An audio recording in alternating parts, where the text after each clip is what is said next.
2 Chronicles chapter 9. When the queen of Sheba heard of Solomon's fame, she came to Jerusalem to test him with hard questions. Arriving with a very great caravan, with camels carrying spices, large quantities of gold, and precious stones, she came to Solomon and talked with him about all she had on her mind. Solomon answered all her questions. Nothing was too hard for him to explain to her. When the queen of Sheba saw the wisdom of Solomon, as well as the palace he had built, the food on his table, the seating of his officials, the attending servants in their robes, the cupbearer in their robes, and the burnt offerings he made at the temple of the Lord, she was overwhelmed. She said to the king, "The report I heard in my own country about your achievements and your wisdom is true. But I did not believe what they said until I came and saw with my own eyes. Indeed, not even half the greatness of your wisdom was told me. You have far exceeded the report I heard. How happy your people must be, how happy your officials, who continually stand before you and hear your wisdom.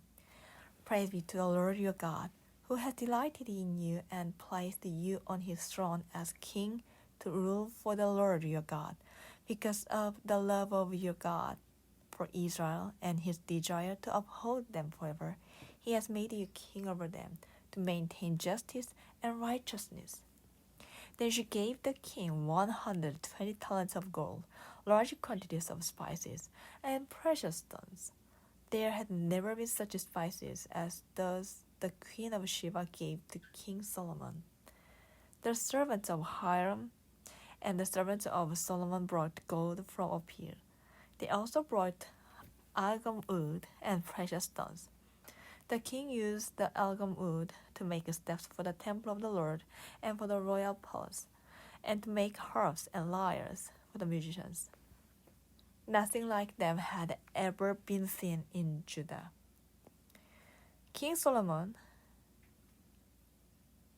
gave the queen of Sheba all that desired and asked for. He gave her more than she had brought to him. Then she left and returned with her retinue to her own country.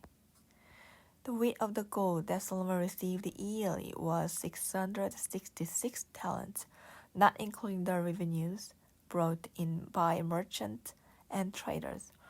Also, all the kings of Arabia and the governors of the territories brought gold and silver to Solomon.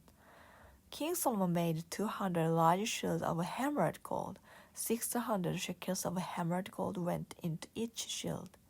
He also made 300 small shields of hammered gold, with 300 shekels of gold in each shield. The king put them in the palace of the forest of Lebanon. Then the king made a great throne covered with ivory and overlaid with pure gold. The throne had 6 steps, and a footstool of gold was attached to it. On both sides of the seat were armrests, with a lion standing beside each of them. 12 lions stood on the 6 steps, one at either end of each step. Nothing like it had ever been made from any other kingdom. King Solomon's goblets were gold, and all the household articles in the palace of the forest of Lebanon were pure gold. Nothing was made of silver, because silver was considered of little value in Solomon's day. The king had a fleet of trading ships manned by Hiram's servants. Once every 3 years it returned, carrying gold, silver, and ivory, and eight and baboons. King Solomon was greater in riches and wisdom than all the other kings of the earth. All the kings of the earth sought audience with Solomon to hear the wisdom God had put in his heart. Year after year, everyone who came brought a gift, articles of silver and gold, and robes, weapons, and spices, and horses and mules.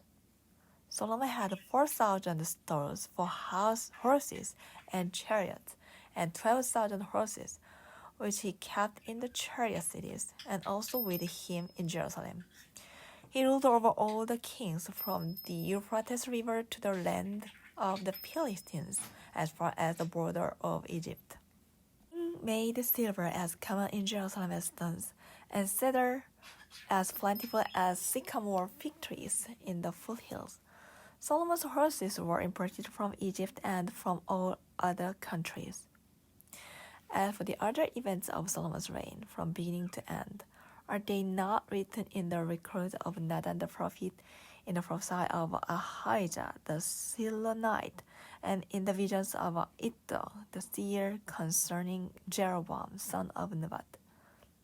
Solomon reigned in Jerusalem over all Israel 40 years. Then he rested with his ancestors and was buried in the city of David his father. And Rehoboam his son succeeded him as king.